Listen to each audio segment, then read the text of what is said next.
So, Travis, I got to tell you something. I did the sermon at my church this morning. I was so excited. It was really cool. They'll let just anybody preach in your church, won't they? Yeah, I know. I just knocked on the door and said, "Are you guys looking for somebody that can do this?" And they said, They "Yeah." had to have been desperate to have you. Yep. Well, so I I want preached to hear on. all about it.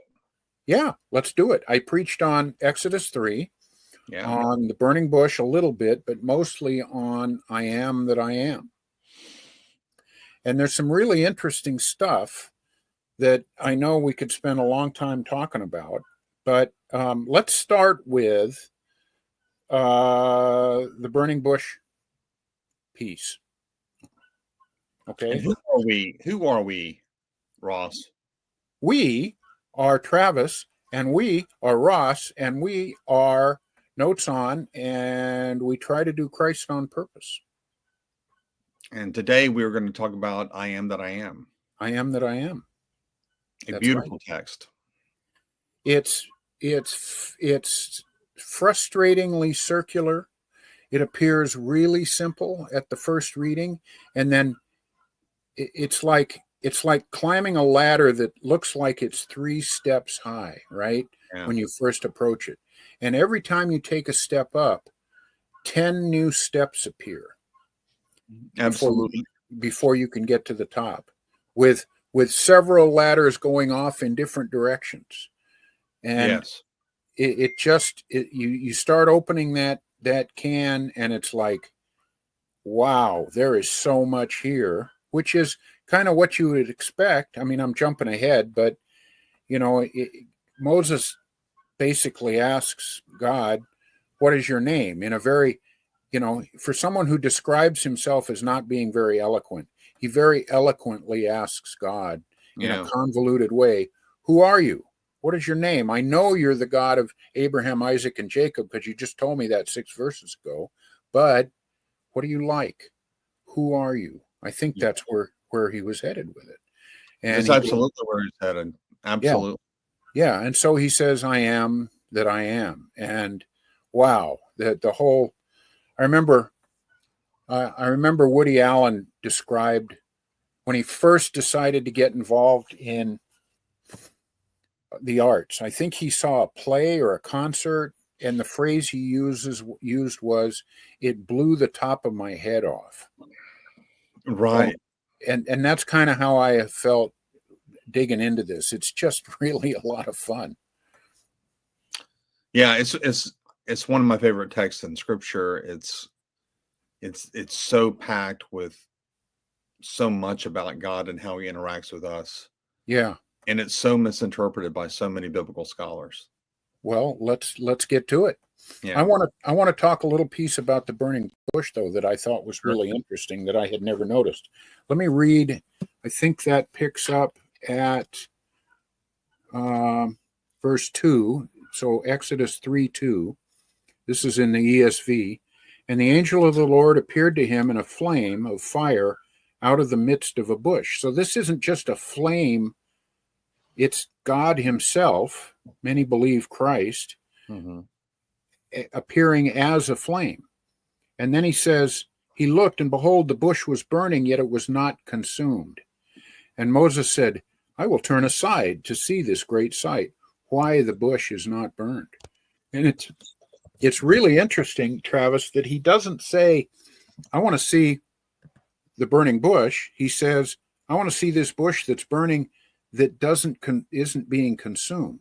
So in the studies I did, several scholars said that a burning bush in that desert at that time of the year is not really that unusual. That It's really hot, and like a tumbleweed that's just completely dried out, sometimes they would just catch on fire spontaneously. So Moses must have been observing it long enough to realize this was really unusual. Right. And then the next piece that's easy to miss, he says, "I shall turn aside to see this great sight, why the bush is not burned." And when the Lord saw that he turned aside to see, God called to him out of the bush, Moses, Moses. So if Moses had continued to walk past it, God would not have called him. Right. It was when Moses gave his attention to this sight. And, no one said this. I just think that Moses knew something was up. Like, Well, that's a very good insight that God does expect us to respond to the revelation that he gives before yes. he gives us more. Yeah. So it's a really good lesson. So that I never even thought about that before. I really like that. Yeah. Yeah. I think that's, I found that to be really important. And we got to remember that Moses at this point was 80 years old. So he'd been basically, if not retired, he was just tending sheep for 40 years. Imagine that somebody who has this really tumultuous life, and you get through it and you think you're done and you're going to cruise on into retirement and passing and say goodbye to your family, and you hit 80 and God knocks on your door and says, I got something entirely new for you to do. Right. I want you to go back to the place that persecuted you and tell the leader of that country that God says his number is up, and he's going to resist you. So it's no wonder Moses said, who am I to do this? Absolutely. One of the things that I noticed about the burning bush is that there's an intense connection between the revelation of the name in verse 15 and the revelation of the bush in verse 2. So the burning bush it's on fire, as you say, but it's not really being consumed. So the question is, what is that communicating to us about God? There's an intimate connection between the two. We call this a theophany, a manifestation of God. And we know that the angel of the Lord is in the bush, but the text later says, and you read it, it refers to God speaking from the burning bush. Right. And so this is a very good indication that the angel just is Jehovah. I'm going to read a text in just a minute, but just to get back to my point, what is going on in the theophany is that the bush is burning but not being consumed. Now, the reason why this is important is because all bushes that catch on fire only burn for a short amount of time. And then when it runs out of burnable wood, it runs out of fuel, and therefore the flame goes out.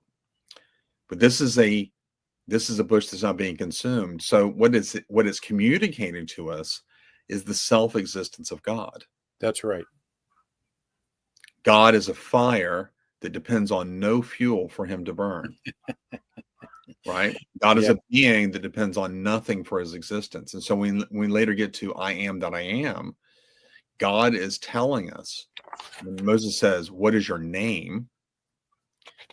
God's response is, well, I exist. Name for the Hebrew was, it meant, or it was a descriptor of someone's essence or nature. That's right. So so when he says, what is your name? As you said at the beginning of our discussion, Moses is asking him, who are you? What are you? What is your character? What do you like? What are your attributes? He's asking for his essence. And God says, my essence is to exist. Yes. So Thomas Aquinas is spot on. I don't really care what all the Hebrew lexicographers are trying to say in our day. He is spot on to say that according to Exodus 3:15, especially when you couple it with the theophany, what Moses is hearing from God is there is no difference between my essence and my existence. There is no difference between what I am and the fact that I am. So, well, I'm really disappointed. I thought we were going to disagree. oh, I didn't know that you harbored such resentment against me. So talk some more about that, Travis, those 2 points you just made. What does that mean, and how does it differ from you and I? The Yeah. different. Well, God is whatever he has. So God does not have knowledge. He is knowledge. Mm-hmm. God does not have power. He is power. If God had whatever he is, if he had power, then he could lose it. And so I have whatever I am. He is whatever he has. And so I have power. And the very fact that I have it means I can lose it. So is another There's a real distinction in my attributes and my essence. is another way to say what you're saying is that anything that we have, anything that a creature has, is derivative. Yes, Nothing God has is derivative. He is the fundamental original source of everything. absolutely. Okay. In my debate, one of the things that Richard Howe and I wanted to get across with our opponents is that anything that is existentially neutral, that is, there's nothing about you that demands you exist.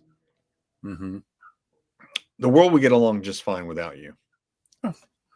Yeah. Yeah. Sorry to bear bad tidings to you. I'm depressed now.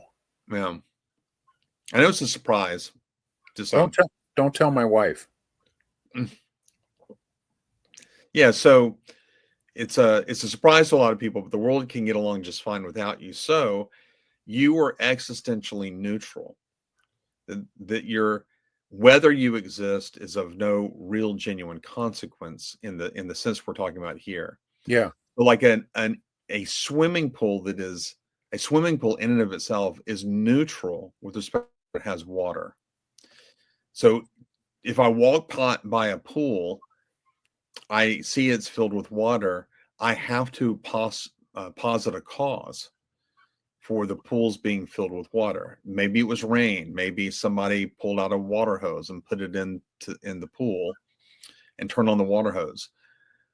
Or maybe somebody just got buckets and just went from a lake and brought it to the pool and took a long, arduous process. But however that pool got filled with water, a cause is the explanation. Something caused it to have water.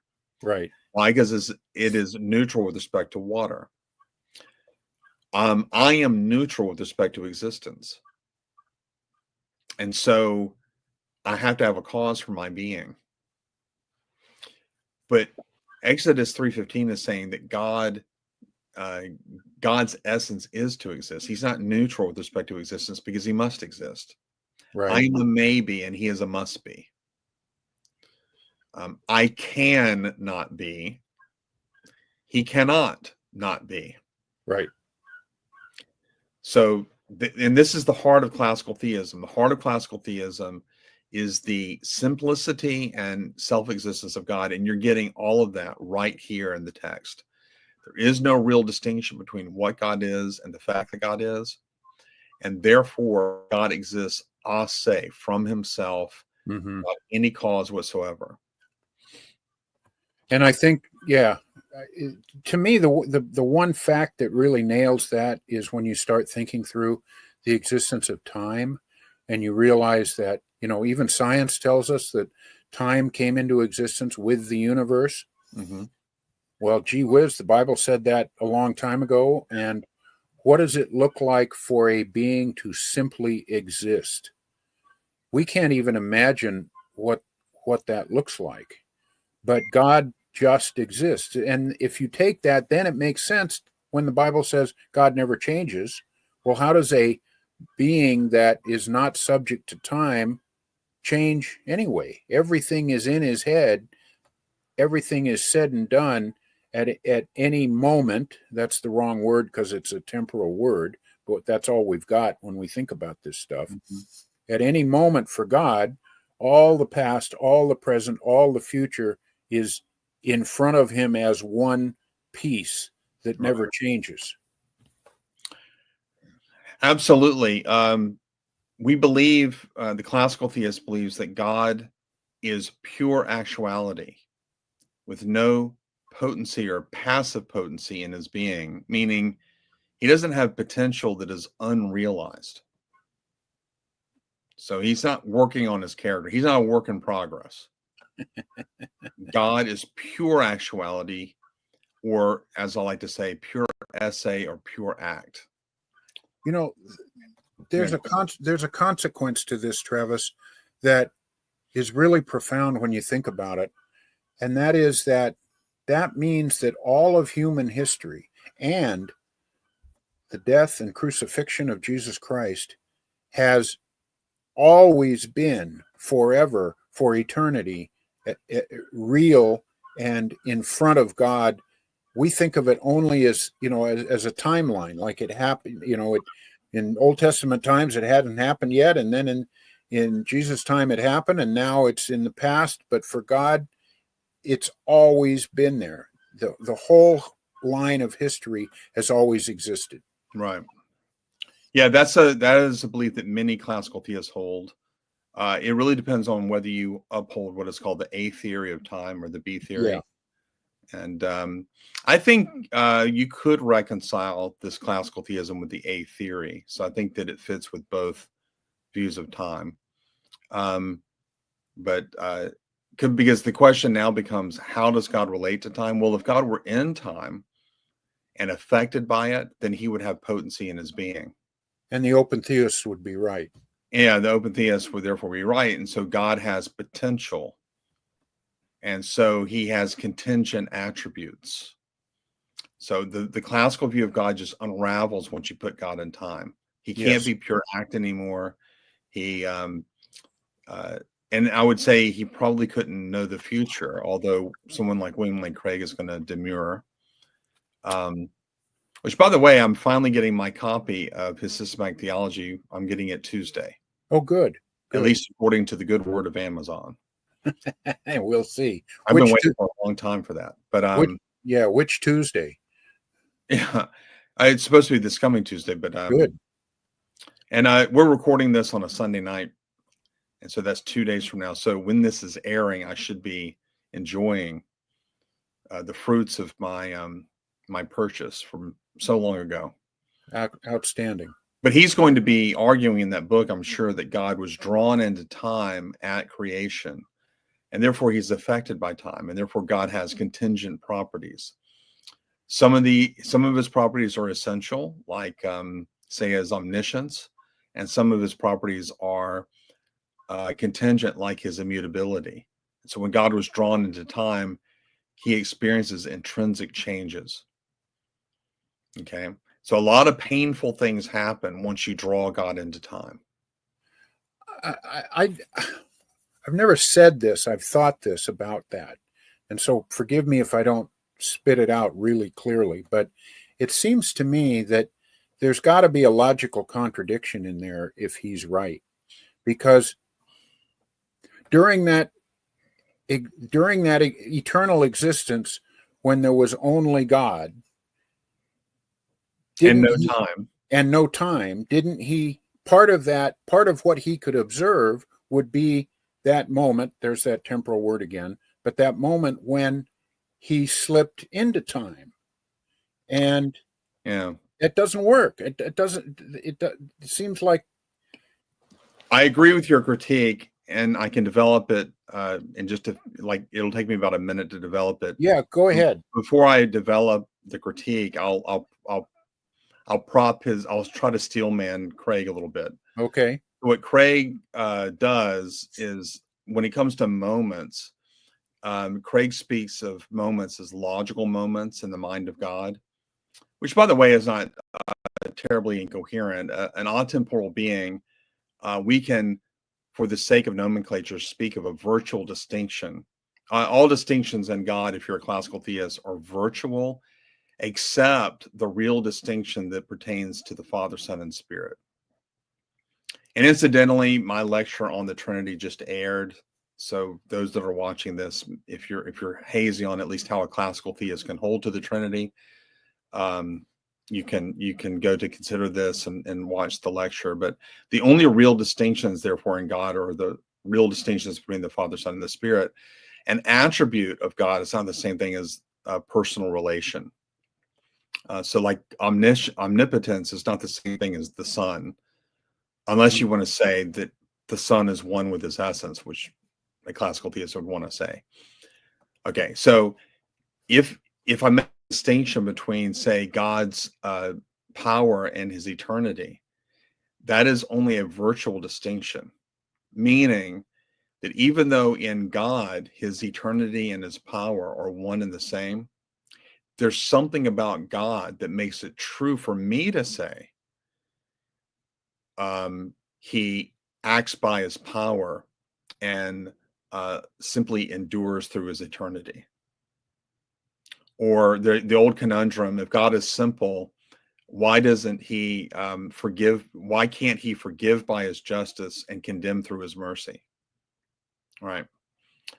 And we would say the virtual distinction entails that there's something true about God that makes it right for me to say that he condemns through his justice and forgives through his mercy.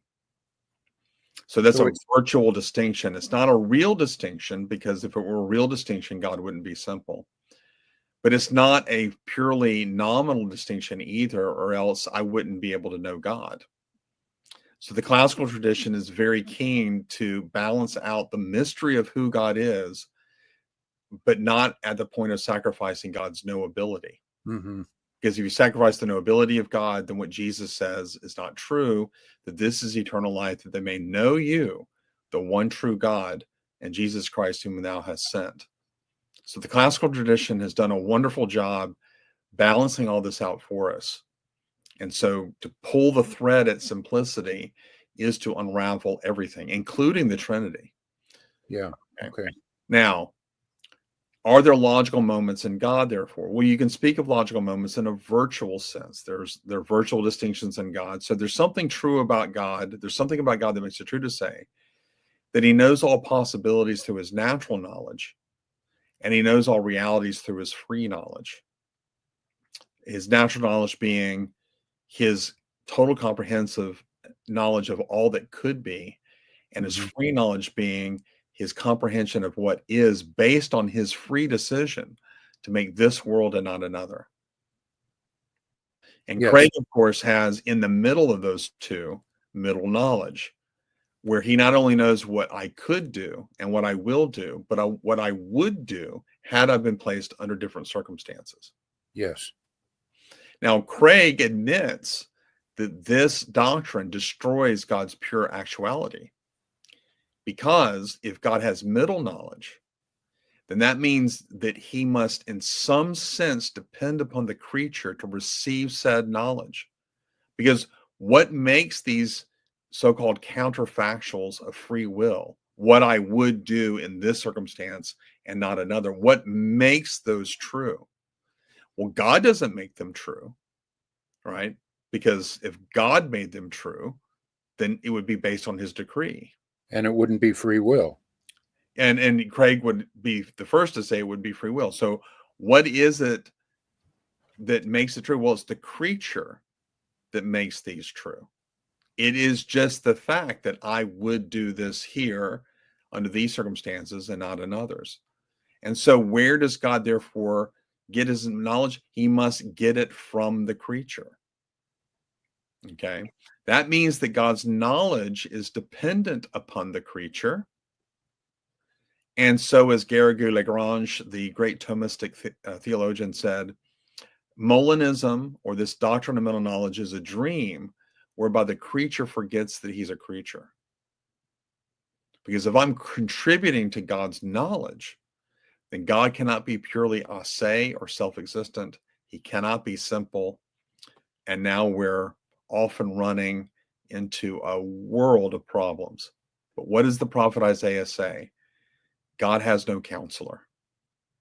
There's no one from whom God derives his knowledge. Wisdom flows from God, never to him. there's a problem in that, in the very beginning of that thinking, and I'm not sure I know how to articulate it, but it has to do with the idea that just because I, with my free will, make a decision doesn't mean that God didn't initiate it in some sense, because Very good. he created everything. To me, that's the flaw. Am I right? I agree with you wholeheartedly. What the Reformed tradition and what the Dominicans said, the Reformed and the Dominicans are one on this particular issue. And it's always, you and I have been talking for a while about why Christians disagree. This is a great model of how the Reformed benefited from the Dominicans. I don't know if the Dominicans have benefited from the Reformed. I just don't know. I don't know of any that really have. Even Garrigou-Lagrange misunderstands the Reformed tradition in so many ways. But I would highly recommend that if people are interested in this, they could look at Francis Turretini or Francis Turretin's discussion on middle knowledge in his Electic Theology. Yeah. It's just a masterpiece.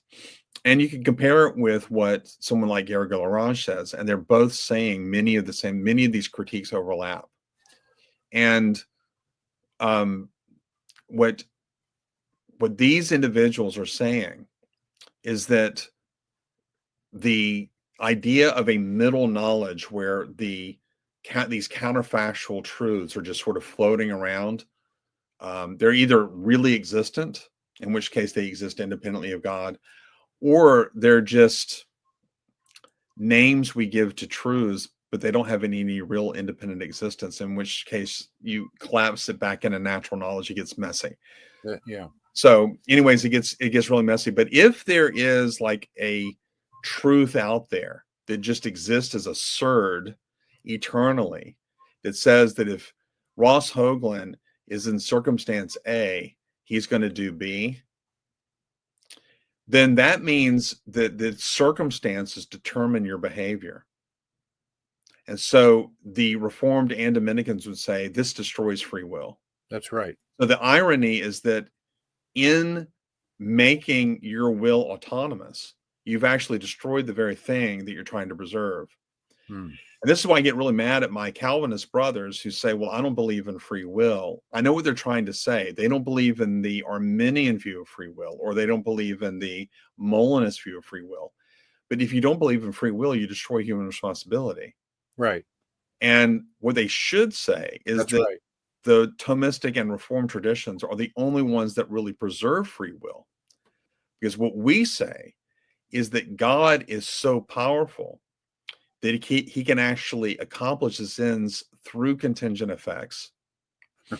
And so at the point of choice, God is the one who determines the choice, but he determines it through my freedom.